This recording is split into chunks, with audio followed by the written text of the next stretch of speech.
Hi, good afternoon, and welcome to the One Health Group 2025 full year results. Just as a bit of an introduction, my name's Derek Bickerstaff. I'm the founder of One Health and chairman. I'm actually an orthopaedic surgeon by trade, and I have over 40 years' experience in the health service. I've done about every job within One Health, but we grew it to the point at which I realised, if you like, my limitations, and we really wanted to grow the company. So at that point, we brought in Adam to take One Health to the next level. Good afternoon. My name's Adam Binns. As Derek touched on, I joined One Health in 2018. Previously, I haven't worked in healthcare. I've worked in retail, logistics, and manufacturing, but saw this as a really exciting opportunity to develop what was at the time a fairly ambitious Sheffield-based SME. I'm a qualified accountant by trade, and indeed have worked as the finance director of the business before taking on the CEO role in 2019. That's it from me. Okay, so just a quick introduction to One Health. One Health provides medical services to the NHS, so we're part of the NHS supply chain and have framework contracts to deliver that work. Specifically, we do elective surgery. And we do elective surgery in orthopedics, in spinal surgery, in general surgery, and gynecology. And that accounts for about 80% of the waiting list. And as you know now, the waiting list currently stands at roughly 7.4 million patients in this waiting list, which is a huge amount. There were 4 million patients pre-COVID, and in 2010, the waiting lists were at their lowest at 1.8 level. Now, the government has ambitions to bring the waiting lists way down to 92% of people waiting for 18 weeks. And it was last at that level at 2015. So it's a very ambitious project. So how do we work? We basically bring patients to a network of community clinics where our subspecialist trained surgeons see the patients in those clinics. And then if they need an operation, we bring them to a network of 9 independent hospitals that we work through. We've been going for 20 years, and we've noticed steady organic growth over those years. And indeed, we'll explain to you the quite, we think, exceptional growth that we've had over the last year. So given the backing of the government, who on 6th of January wanted us to did a contract with the NHS, did a contract with the independent sector to help with these waiting lists, there's a definite tailwind behind One Health to grow. So we've got significant growth, organic growth opportunity. But in addition, we have a strategic growth plan where we're going to open a series of surgical hubs to increase our surgical capacity to deliver these patients. And we'll tell you about that later on in the presentation. We recently listed on AIM, moving from Aquis, and we raised £5.5 million, which we're going to use to fund our first hub. Okay, so to give you some metrics around the business, these are based on the full year 25 operational and financial KPIs. Just give you some headlines. So record year, as Derek's touched on already, we treated just over 17,000 brand new patients, which resulted in 42,000 consultations and 7,000 surgical procedures. Very, very roughly, around 40% of new patients need some sort of surgical intervention, the rest don't. In terms of the workforce, we subcontract over 130 NHS consultants and anaesthetists across the regions within which we operate. And the first point of contact for the patient, the NHS patient, is one of our 37 outreach clinics. An outreach clinic is a subcontracted or rented facility. It could be a GP surgery or a dental practice where we book an amount of time. We then send the consultant out to that location to meet the patient in a clinic list. In terms of strong operational KPI performance, the key measures for us in terms of the operations are new patients, consultations, and surgical procedures, all seeing significant growth, particularly over the last 12 months. Turnover, 28.4 million, up from 23 last year. And as a reminder, that's all organic growth. We'll talk about surgical hubs and what they mean going forward, but at the moment, we're talking purely about organic growth, doing more of the same in new areas. Our underlying EBITDA was 2 million, up from 1.5 last year. And that turnover, I'll explain how we receive turnover shortly, is derived from over 60 different NHS commissioners across the area which we operate. And that includes as well patients transferred from local NHS trust hospitals who have been referred to the NHS and been waiting on a waiting list for too long. They're referred back out again to independent sector to be treated and put back to good health. One of the significant improvements over the year has been that 13% increase in surgical capacity. As I mentioned previously, only 40% of patients need surgery, but that's fundamental to the growth of the business and leads into the surgical hub plan, which we'll come on to shortly. Unsurprisingly, from the IPO, cash is very strong at year end at 11.4 million. As Derek's touched on, we raised 7.8 as part of the IPO, of which 5.6 came to One Health Group. The rest were selling shareholders, including the EBT. Now, in terms of the way we receive a patient, it's through probably one of the best kept secrets in the NHS called patient choice. NHS patients have a statutory right to choose their provider of care should they need a referral for secondary care from the GP. Now, One Health will appear, as well as other independent sector providers and local NHS trusts, but the patient has the right to choose where they receive care. The way that works, once the patient's referred to One Health Group, my team in Sheffield will make a phone call to the patient and pick up the patient and bring them into our business. We then manage the entire transaction through to discharge back to good health and physiotherapy if required. There's no cost to the patient. This is key. This is fully funded by the NHS. We're paid by the NHS. That's how we receive our revenue. And the way we're paid is against something called the NHS tariff. So the NHS tariff is effectively a master price list for every single thing that a patient can receive within the NHS. We're paid exactly the same as the NHS trusts. Difference between us and many trusts is we are more efficient and therefore generate a profit from that revenue. Now, clearly over the past 5-6 years since the pandemic now, the waiting list Derek's touched on has grown massively. So that's effectively our order book. The lists have never been so high. So we see the opportunities going forward as being almost endless. There's talk in the press recently of taking on current performance rates over 250 years to get down to pre-pandemic waiting lists. So you can see there's clearly a very big demand for things that we do. And in terms of lead time, as we call it in any of the industry, we typically treat a patient within 8 weeks of referral. That can be as long as 6 to 12 months in the NHS at the moment, for all sorts of complicated reasons that have been talked about in the press.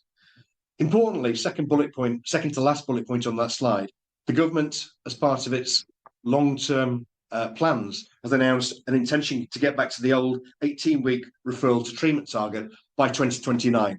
Clearly, that's the next election. It's a key target for the government and one we're keen to support.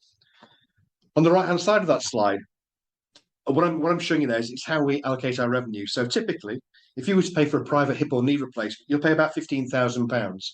The equivalent price for the NHS is £7,300. Of that revenue that we receive, we pay an independent hospital for the procedure, a part of that tariff. We pay the surgeon anaesthetist directly, physio costs if required, post-operative, and the balance is our gross margin, which is around 18%, although that was slightly improved in 2025 down to a number of cost reduction initiatives, which brought it close to 20%. So that's effectively how we make gross margin from an NHS revenue. Now, this slide is a depiction of the clinical pathway, and I'll take you through this. But basically, One Health owns the whole of this pathway. We own all the steps in this pathway. So patients are referred in at the top end, either through patient choice, as Adam has described, or patients transferred to us by trust hospitals. The One Health administration then have to match the speciality of the referral to the speciality of the consultant to a clinic as near as possible to the patient. So that's what the administration do first of all. The surgeon then goes to that clinic and sees a full list of patients to be seen. We have an electronic patient record and have had that since the inception of One Health. So the surgeon has all the details available. So a surgeon sees the patient and then defines the treatment. About 60% of times, roughly, the patient will need conservative management, so the surgeon can give advice, refer on to physiotherapy, or refer back to the GP. 40% of the time, however, they need an operation. So the outcomes for that particular patient by the surgeon is a certain type of operation. That's then picked up by the One Health admin team, and the surgeon is linked to the patient with that specific operation to a hospital near as possible to the patient. So One Health, in the middle of this sort of spider's web, provides the logistics support for all this. The surgeon then goes to the independent sector hospital where he has his list, does the operation, and then the patient is then referred back out into the community, and the patient is seen again by that surgeon out in the community to continue the care and also supervise the rehabilitation of the patient. So all the physiotherapy is again done out in the community. So we basically own the whole of that pathway. So why would people choose One Health? Well, the obvious reason, the commonest reason, is that we have short waiting times. So the time to wait to see a One Health patient is roughly 6 to 10 weeks, which is far shorter than can generally be seen within the NHS. The other important point is that we see patients local to where the patient lives. So we take, instead of having a hospital-centric model, we take our patients out into the community. And that's very popular with the patients and fully supported by the government, who want us to take care out of the city, out of the hospital and out into the community. So they're the main two reasons why people would choose One Health. Continuity of care is important.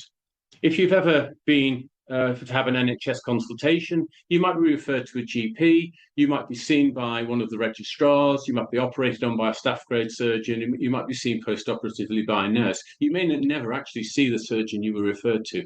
With our system, at every step of your clinical management is by a subspecialist trained surgeon. The inpatient treatment is good. They're all in independent sector hospitals, which are high quality. The key, and something that we're very proud of, is that patient liaison team. That's the team I was mentioning to you earlier, who sits in the middle of that web, organising everything. So the patient, when they start the clinical pathway with One Health, get a named liaison team person. So if they have any problem during that pathway, they can always just phone up that person who will resolve that problem for them. So it's really like a private practice model, something you'd expect with high quality private practice care, but it is purely for the NHS. Not surprisingly, we score very highly on quality of care measures. So we always look at three factors. Have we got enough patients? Have we got enough surgeons? Have we got enough operating capacity to do the operations on these patients? Well, first of all, patients. As I said earlier, there are 7.4 million people waiting on the waiting list, which is an enormous amount. So there is no shortage of patients who would want to see One Health. And I think that's reflected in our last year, where we had a 28% increase of new NHS referrals. As Adam said, all these patients refer to us from patient choice, as well as referral from the trust hospitals to deal with their waiting lists. And the government is very supportive of this. They're very supportive of patients' choice. On the 6th of January, there was an agreement made between the independent sector and the NHS to promote the independent sector to deal with this waiting list problem. And through that, the government are promoting patient choice. As I mentioned earlier, we see patients from trust hospitals, and we currently work with about 6 trust hospitals. But as our geography grows, and it grows organically all the time, we just come across more and more and more patients who want to refer to us, and we come across more and more trust hospitals who want to refer to us to deal with their internal waiting list problems. So we have no shortage of patients. Do we have enough surgeons? Well, the answer is yes. We have increasing number of surgeons who want to join us. And then last year, we had 15 new subcontracted clinicians who joined our practice. The reason why they join us is all surgeons within their NHS contract have a period of time where they can do their private practice, should they so wish. They don't have to do that, but it is available for them. And that's been available since the inception of the NHS in 1948. So surgeons have that spare time that they can use with us. Because we work in more underprivileged areas, the surgeons really don't have a lot of access to traditional private practice. That means private medical insurance or self-pay. There just aren't the numbers there. But if they work with us, we can fill their clinics and we can fill their operating lists with patients. Now, we pay them per case as well. We might pay them less than they might get using traditional private practice, but they haven't got access to that anyway. So they like our model. The other reason that they like our model is that we take all the admin off them. I mean, I'm a surgeon myself, and we like seeing patients and operating patients. We take all the admin off them, we fill their operating list, and we fill their clinic lists. Another important part of working with One Health is our clinical governance, which is very, very robust. And we ask all our surgeons to involve themselves within that clinical governance framework. If they don't, then they don't remain with One Health. But the surgeons like that because it can be quite a lonely space working in private practice as a one-man band. In the NHS, you've got the support of your colleagues, and it's the same within One Health. You have the support of all the peers within you. So you always have fallback to ask a colleague about a particularly difficult case. We have regular audit meetings where we'll discuss radiology and difficult case management. So they feel much happier, much more secure in that type of environment. And again, because we're constantly growing our geography organically, more and more surgeons come to join us. So we don't find any difficulty finding surgeons, and nor do we anticipate any difficulty finding surgeons. So finally, the operating capacity. Now, we have not found problems with finding operating capacity. We only work with independent sector hospitals using their spare capacity. And again, because we work in more underprivileged areas, the hospitals that we work with don't have access to the traditional private practice, just the same as the surgeons. So we find these private hospitals have a certain bulk of beds always available, which we're able to fill for them. And they like us because we fill their spare capacity months and months in advance. So we don't find any difficulty finding operating capacity. And indeed, what we're good at is maximizing the operating capacity with the hospitals they work with now. But as we grow our geography, we're constantly finding more and more independent sector hospitals who want to work with us. So we don't have any real problem with that. However, what we have found is that in some of the areas we work out in the community is our patients are having to travel too far to get to the local independent sector hospitals, because remember, these hospitals are built in areas of within the cities where they can attract more private practice, more private paying patients. So we find patients have to travel too far. So we plan to drop our surgical hubs into these more underprivileged and under-resourced areas. Now, that's not to say that we're going to take capacity that we already have from the independent sector hospital. We're not. We're going to carry on that. We're going to carry on with that organic growth. But we know in the areas that we work that there are cohorts of patients who have limited availability near them, both NHS and independent sector. So we have a plan to open our independent sector hospitals within those areas. And the other obvious reason to do this is it increases our revenue and our profit above what we could do with just organic growth. So just to reiterate, we're not taking patients from our organic growth into these hubs. These are new patients that we know that are out there because we're seeing them already. Okay, so where does One Health operate today? On the map on the right-hand side of the slide there, I've shown in the dark blue our current operating regions. I'll come back to the X's on the map in a second, explain a bit more about those. The orange is our plan for the next 3 years, and we're already making inroads there with outreach clinics and finding, as Drake's touched on, new independent sector hospitals to help support us. And then yellow, ultimately, within 5 years is where we'd like to be. And that will continue. That's the organic growth.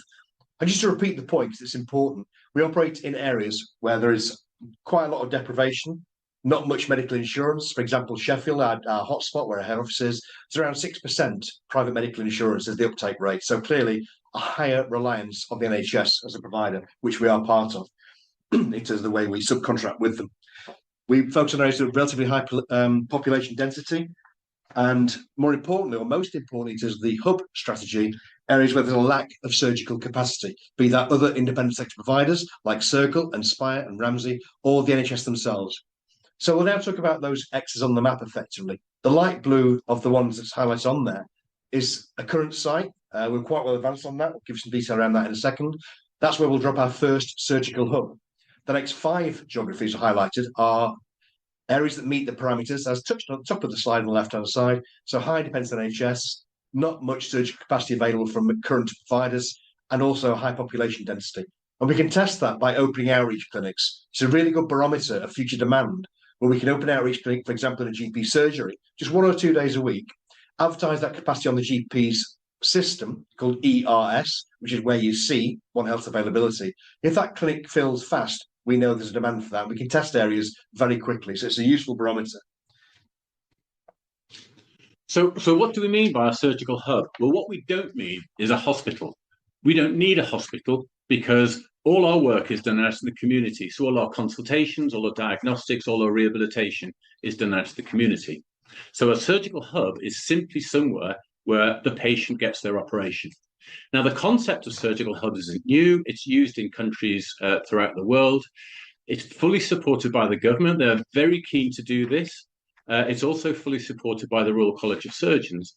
And basically, you take patients away from the acute sector who certainly, say, in wintertime, take up the beds that you had reserved for your elective work, and then they're not available because you're having to manage chronic bronchitis, etc., etc.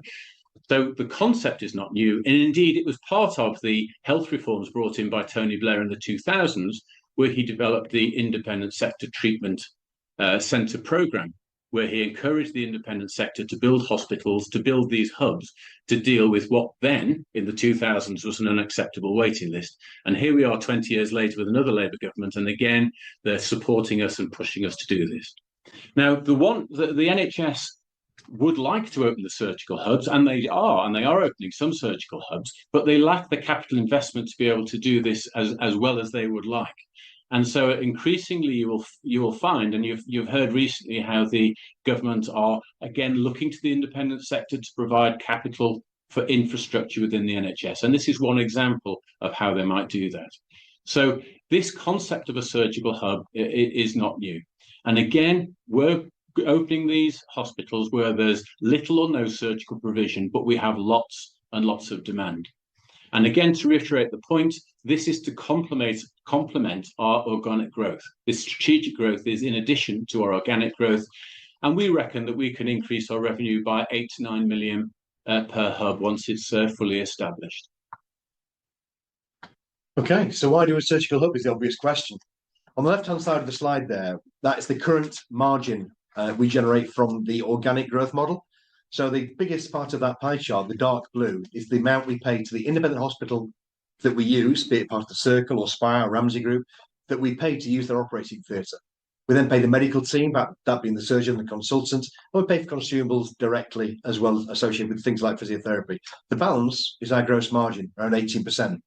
The benefit of the surgical hub, where appropriate, and again, this is on low capacity regions where there's no operating facility, we will develop, build, and drop in one of our surgical hubs, and we'll talk about what that looks like in a second.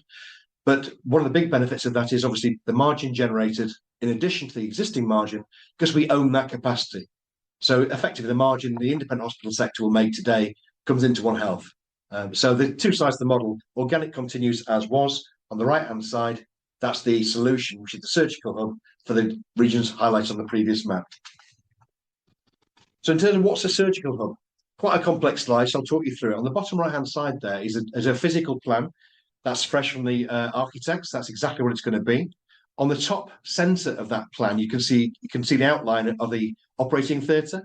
Around that are 12 beds. And there are 12 beds on the basis that maximum capacity, we can do 6 patients a day, then go to an overnight bed for recovery, or bring in 6 new patients the following day. So 6 plus 6, clearly 12. It has the ability to generate up to 1,500 procedures a year. So working on a 5-day working week and 10 hours working a day, that's 1,000 procedures a year. As I showed on that pie chart previously, the average revenue for hip or knee is around £7,000. So multiply that through, you get to very quickly get to £6 million annual revenue. However, because we own that facility, we can move to 6 working days and a 12-hour working day, which gives another 50% in terms of inpatient procedures. So 1,500, which takes revenue from 6 to 9 per annum. Going back to the margin slide previously, that's generating a gross margin of 30% compared to today's 18%. So clearly margin enhancing. And one of the benefits of our business model, because we pre-book patients 3 to 4 months in advance where appropriate, we can pre-load the hub before it opens. So once we've got a completion date, we can effectively have patients booked in for the first 2 to 3 months, scheduled at 5 or 6 per day. So we're not waiting for it to start. So a fairly compact operation, as you can see, it's a single operating theatre, 12 beds, everything else is done back in the community again. In terms of very approximate idea of what it might look like, that's the artist impression of the hub that we're going to be developing in the next couple of weeks following planning coming back, which is due shortly. And we expect it to take 1 year to build and be open in our financial year 26-27, generating revenue and margin. So where are we up to with our first hub?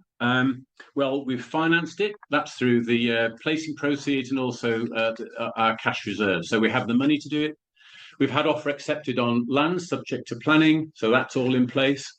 Planning was submitted in March, and we are expecting very shortly to hear from them. We're hoping perhaps towards middle to end of this week, if not the week after. So it's going to happen very soon. Once we get the planning permission, then we have everything available. We have the builders, we have the specialist teams who are going to be putting in the laminar flow theatre areas, so that these specialist areas within the hospital, that's all planned and ready to go. We would hope, therefore, to be opening this hub. It takes about a year to build it, so we're hoping to open this hub in summer, autumn of 2026. Now, this hub is a blueprint for our future hubs. We already have a separate piece of land in West Yorkshire that we've identified that we're about to take an option on to develop our next hub, so obviously subject to planning. So we're well on the way. We've had very, very good feedback from the planning department, because we're ticking a lot of their boxes for what they want developed in their area. Okay, on some financials. Does that introduce it for us? Yeah, so just as a quick overview to start with, we're very, very happy with this last year, underpinned by a 28% increase in new patient referrals. And understandably, not surprisingly rather, this has led to a 23% increase in revenue and a significant increase in our profitability. Just a couple of highlights from the last year. Adam will go into more detail on the specifics of the numbers, but a couple of highlights from the last year. We've moved our bank to Barclays Bank. We have a 1.1 million property, which is our head office in Sheffield. But other than that, we don't have any debt. We've moved to a different bank who are very supportive of what we're doing, and we're getting much better interest rates on the cash that we have. Another important point over the last year is that we've moved to 5-year contracts with our largest NHS commissioners. Now, traditionally, the NHS have always only offered 1-year contract, and we've been doing this for over 20 years now. We've never lost a contract. We've only ever gained contracts, but it just became a very repetitive process. We've moved with 2 of our largest commissioners to 5-year contracts, which we were very, very happy with, because that gives us the confidence with regards to our future investments. So one of our biggest is in Lincolnshire, and it's not surprising that our first hub will be in Lincolnshire. So we're very pleased with this move to 5-year contracts. Okay, so I'll give you a quick overview of the significant KPIs we use daily within my senior team in the business. So operational first. This really encapsulates the previous slides we've been through with you. So you can see across the board. I've shown 23 as well for information that we've seen perpetual growth for the past 4 years since the pandemic. Clearly, the pandemic was an interesting year, but we're a long way past that now. But you can see growth there, new patient referrals, the associated consultations, because every patient needs a first consultation, gets referred, then has follow-ups post-procedure, hence the larger number. Number of surgical procedures, just over 7,000. Consultants, Derek's touched on the reasons they find our business attractive, but we've grown that by 17, which is a really good indicator of strength of the business. We now find them applying to us rather than us chasing them. We get a rich stream of new consultants, and behind that 80 is a strong pipeline of new future consultants based on where we open up next and the specialty that they provide for us. And again, just to repeat the point, it's an important one, but we are very, very strict about who joins the group. We don't take all comers for obvious reasons. We're not creating tins of beans here. We're taking surgical procedures on patients. That's absolutely paramount. We get the best consultants, and we will select and deselect appropriately based on what we see coming through the front door. Outreach clinics is the front door as far as the patient's concerned. 37 of those, and that's a network we review regularly in terms of making sure we're in the right place and they're full. If they're not, we close them and move them on. Because it's a contract, there's no cost to those apart from a rental. So very easy to set up, very quick to set up, and very easy to change should we need to. The surgical operating facilities there is independent hospitals we use. We work with Circle, Spire. We're currently in dialogue with Ramsey, but we expect to continue our organic growth through the increased use of more of these independent hospital groups, but also getting better capacity within those groups. So it's twofold, and we've seen good growth from that as well. Finally, on that slide, this is about the internal patients that have been referred to the NHS already and are sat on a waiting list. Trusts are rewarded for achieving year-end targets, and very often, and we saw it very, very strong last year, in the second half of the financial year, They ask us if we can approach patients on their waiting lists, ask them if they'd like to come to One Health Group for treatment, and over 80% do. They're then discharged to good health, and then the hospital achieves their internal targets and is rewarded accordingly, and we see additional volumes as a second revenue stream beyond the traditional GP referral. In terms of the headline finance numbers, I mentioned already, we saw £28.4 million revenue this year, an increase in gross profit, not only in pound note terms, but margin as well. We're approaching 20% this year, up from 18% last year. So we're very pleased with that. And that's down to a number of really effective initiatives we put in place at cost of sales level over the last year, and they're coming through. It's also worth mentioning we saw a profit uplift down to a tariff uplift.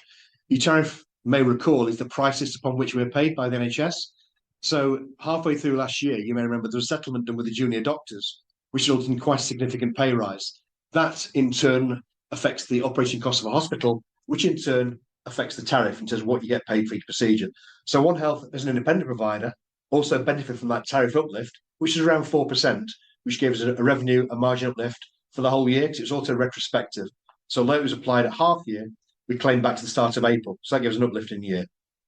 Dividends remain strong at 6.2 pence. We've said from the outset we have a progressive dividend policy, and that continues. Net cash, unsurprisingly, very strong following the IPO when we put a lot of cash in the bank. And just a quick summary, this table appears in the annual report that was put on our website this morning, just to show the reconciliation from 24 to 25, and that growth from 1.5 to 2 million. And in terms of this year, we've added back the cost of the IPO around 400,000 to get to 2. So underlying adjusted EBITDA, just over 2 million, which is a strong achievement. So we believe the outlook for One Health is extremely positive. It's underwritten fundamentally by the government, who are wanting to move patients from the NHS out into the independent sector to speed up the treatment, because we need to get the waiting list down to manageable figures. And the government have set their target, and they've set milestones along that target of getting 92% of people only waiting 18 weeks by 2029, which hasn't been achieved since 2015.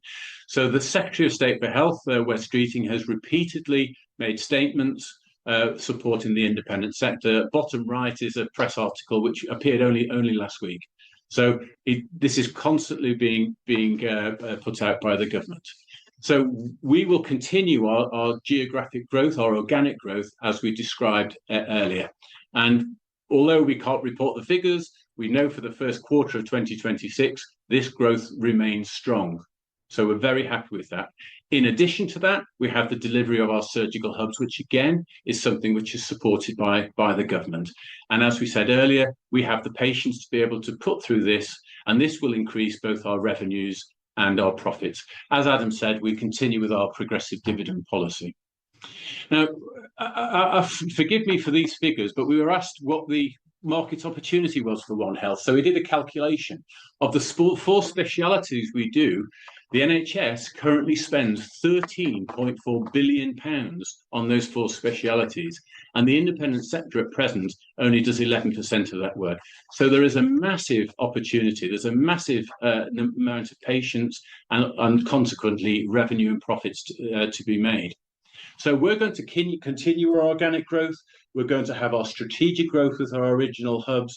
And it's our ambition in the medium term to turn our revenue to about 80 million in the medium term, and then up to 200 million in the long term. So we are very, very enthusiastic with regards to our growth. So in summary, we're addressing a market need. We're part of the NHS supply chain, and we have the full support of the government with regards to growing our business, as supported by the elective reform plan, which was out in January 2026. Patient choice is being promoted by the government, and it's very good for us, and it's very good for the customer. The customer is able to get some traction on how they are being treated. We're not a new company. We've been around for 20 years. As I say, we started life in the first Labour government, where they wanted to deal with waiting lists, and we're now in the next Labour government doing exactly the same. So we've grown organically ever since then. We're financially robust. We have multiple growth strategies, not only our organic growth, where we're going to grow we would simply grow our geography, but we're also growing to grow strategically with regards to our surgical hubs. We just believe at this stage that there's a step change that's happening with regards to the NHS. That there has to be some reform to the NHS moving forward, and we believe we're in a very good place to be able to grow our business both currently with regards to what the Labour government want to do with regards to increasing the amount of independent sector work, but also should there be any changes in policy from subsequent governments that might come in with regards to how the NHS is funded. And elective surgery is very easy to be done by the independent sector. More difficult problems are things like mental health, cancer, primary care, etc. But the sector that we're in, which is elective surgery, is very easy to do. So we feel that we're in a very, very good position. We're very excited for the future for this company. So that is the end of our presentation, and I believe we have some questions to be able to go. I think we've got another 20-25 minutes. So we're very happy to take some questions. And I think we're going to move to you being able to see us rather than just those slides.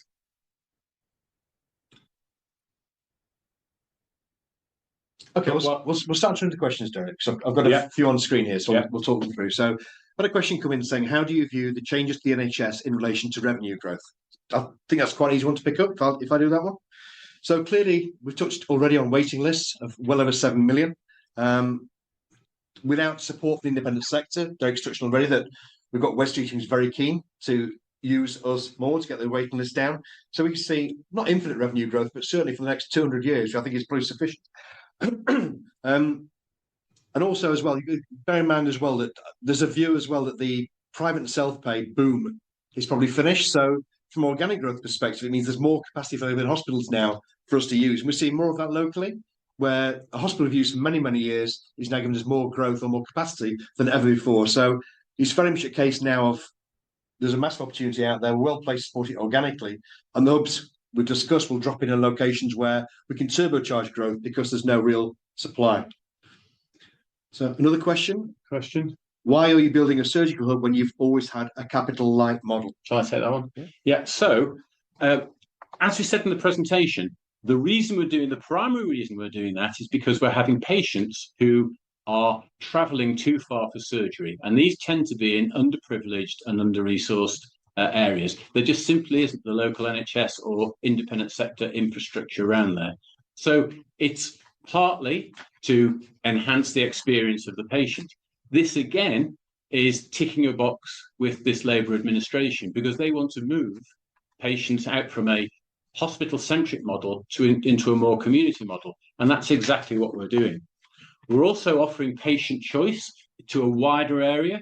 One of the criticisms of patient choice being offered by the independent sector is that unless you live local to one of these hospitals in the more affluent areas, you don't get access to patient choice. Whereas with our model, a wider part of the community are able to get access. So it ticks lots of boxes with regards to patient satisfaction and with regards to the government, but also as a company, it increases our revenue and it increases our profits because we're not robbing Peter to pay Paul. We're not taking patients that we're already operating on in our independent sector partner hospitals. We're going to carry on doing that. These are new patients, and we know the patients are there because we're already in their area. So we'll be able to pump prime our new hub so that 2 to 3 months out, we'll be able to get the hub full and running. So it seems to us a logical extension. We're never going to get rid of our underlying business model of the organic growth. That will carry on regardless.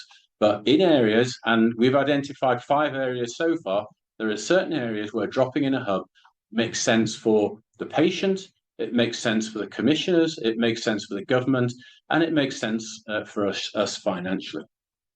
Okay. Another similar question, we'll answer it as well. So what are your plans to grow the business? So we're very clear there are 2 strands here. One's organic growth. We demonstrate that certainly over the past 5 years since the pandemic, that will continue. And then where appropriate, we'll drop in a surgical hub to turbocharge growth. So very round numbers. Turnover this year was 28 million. Each hub is worth between 6 and 9 million in revenue terms. So you can see that a step change in growth, though dropping a hub in the right locations. 5 location highlights already, and we'll find more as we continue growing. But organic growth doesn't change. This isn't moving patients into, this is an addition to, just to be really clear on that. Right, quite a long question. So I'm going to read it out and then start answering it. So it'd be great to hear more about the company's dividend policy, targeted payout ratio, as I'm wondering how you intend to balance capital for growth, i.e. hub rollout, versus demanding cash via dividends. Good question. There's another part of the question I'll read out after I've answered the first one. So in terms of dividends, our stated dividend policy is up to 50% of post-tax profits. We generate a lot of cash as a business and always have done.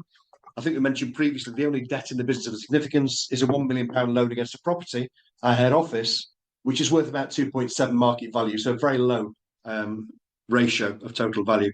So we generate a lot of cash. We will continue to review our dividends. Clearly, you'll appreciate Derek sat next to me as a major shareholder, so he has an interest in dividends remaining as they are. But we'll obviously balance that against capital requirements and the way we fund the future hub rollout program, which we're working on at the moment, combination of debt, sale and leaseback, and other options. But we will continue to review dividends. We see it as an important part of the attraction for One Health as a share. Is it likely that a potential gross margin profile for the business where you operate in low capacity surgical hub regions, how does that sit with the NHS or DHSC? I think it's important to remember we are paid the same as the NHS. Although we make money from that, we're not taking patients out of the NHS and charging them privately or self-pay.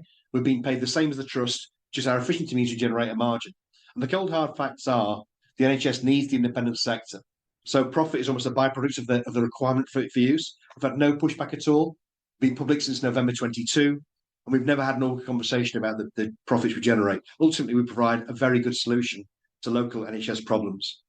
Yeah, we sort of deem that the local NHS trust that we work with, and the 6 of them so far, we look upon them as partners, and we have a very good relationship with them because we can act as a safety valve for them. When they get stresses in their system, they can refer patients out to us. We deal with them in a very efficient manner and return the patients back to the GP. So we don't see any conflict with the local trust hospitals at all. So another question come in. While you might be helping trusts to reach volume targets, might that introduce a potential conflict of interest? Well, again, not really, no, because we look upon them as partners, and indeed they get paid if they're able to achieve their targets. They get paid additional revenue for achieving those targets. So we're helping them. So we don't feel that there's any conflict with them at all. We're not fishing. Well, I suppose we are fishing in the same pool because we're both treating NHS patients, but there are so many patients out there that the NHS just simply cannot manage them all. So it's part of striking up a good relationship with them and being proactive. We have a very good administration team who are problem solvers, and we can take a problem out of the NHS. Unfortunately, the NHS just has so many pressures on it that they're constantly putting out fires. So we believe that we act as a valuable partner to them, that they can trust us. If they refer us with a problem, then we can take it up. Another example of that is more recently, we've only just started doing urology. So very, very, very, very early stages, we've only done that. But that's because we were asked by one of the local trust hospitals if we could help them out. So from scratch, we started a urology section to our business, which is again has been very well received, and we can roll that out to our future trust hospitals. So it's being responsive, being compliant with our trust partners, because we've got to be realistic. They're the senior partners in this this event. The NHS is a multi-billion, as you are aware, and as I said, the elective surgery that we do is £13.4 billion spent in it. So no one will ever take over the whole of that 13.4 billion. So we're not competing with them. We're just an adjunct. And we like to see ourselves as, we have this phrase, being part of the fabric of the local health community. So even though we're independent sector, we're not really seen as different to the NHS. We're seen as part of the NHS and complementary to the NHS. Okay, so a clinical question that's an easy one to answer. Should complications arise during or after surgery, do you have a contingency to transfer the patients to the nearest NHS hospital? The answer is yes. And certainly in the 8 years I've been with One Health, I can count on one hand the amount of times we've had to do that. We are a very, very safe business. But yes, we have an SLA with the local NHS trust to transfer a patient should anything go wrong to the A&E department. And Derek will explain more as a consultant Yeah. how that works. Yeah, again, as Adam said, it's extremely rare. I mean, I was a practicing consultant for 30 years. I retired recently. In my 30 years, I transferred two of my patients out. It is a very, very, very rare event. And you must remember as well that this is the same for any independent sector hospital. And indeed, some smaller trust hospitals have to transfer patients out to more specialist areas. For instance, if they get someone with a head injury where there's no neurosurgical department, the NHS will transfer patients out. But it's done in a very structured manner. So the patient is transferred with the anaesthetist, should that be required, with nurses, into the local trust hospital. That trust hospital know in advance that the patient is coming. So it's done in a very structured manner. Is not unusual. It's the way that these types of complications are managed both within the NHS and within the independent sector. So we're very, very careful and very, very secure on this matter. Okay, what about the consultants? So do you employ retired from the NHS consultants? To be absolutely clear, of the 80 that we have in place today, and that's without anaesthetists, the vast majority, in excess of 90%, are practicing NHS consultants. We buy time from their working schedule, which is within their contract, they're allowed to do it, and use that time to perform activity for One Health Group. We have one employed consultant, simply because he joined us 8-9 years ago as a spinal consultant, ex-NHS. So simplistic terms, we would employ a retired NHS consultant. Clearly need to be proficient and efficient and be able to give us enough time. But the vast majority are our current NHS consultants. Okay. What is the danger of the NHS pass you the difficult jobs, patients, but still pay you the standard tariff? The NHS don't hand us patients. Well, I suppose that the transfers that we get from trust hospitals are them selecting which patients to transfer to us. But the NHS in the main, and 90% of our work is through patient choice. So it's not the NHS transferring a patient to us, it's a patient choosing us. Now, we treat that patient in the best clinical manner. There are a certain number of patients who you would not operate on them in the independent sector. Even if they had money to pay you, you just wouldn't operate on them because they may have a number of comorbidities and it's unsafe to operate on those types of patients. So those types of patients would be redirected back into the NHS. And the NHS gets paid more money for that because if they have a number of comorbidities, that increases the tariff payment. So it's not cherry picking at all. We get referred patients who we can safely manage in our area. With regards to the patients that are transferred to us, again, we tend not to find, because we have a good relationship with the local trust hospitals, we tend not to find that they're only referring the more difficult cases to us. They operate in a very fair and balanced way, and it's a two-way system with them. So we don't really find that is a problem. Sorry, we're just Sorry, carry on. So one of the questions, how much will it cost to build the surgical hub? So current costs are around 8 to 9 million. That includes VAT. In terms of makeup of that £8.5 million, that's £1 million for the land, £1 million for the operating theatre, and the balance is the rest of the facility effectively. And those plans are well firmed up in terms of where we are at the moment.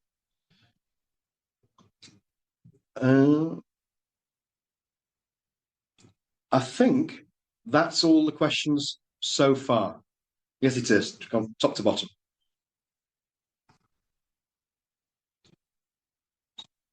Yeah, so if any of the questions come through imminently, we're happy to take them. We're looking at them live. If not, then we could wrap up the presentation now. And very, many thanks for your time to listen to us. I hope we've been able to convince you that we're a good company. Look out for further RNSs. We'll be doing a further announcement soon when we get the planning through from our hub. So again, thank you very much, everyone. Thank you. Thank you.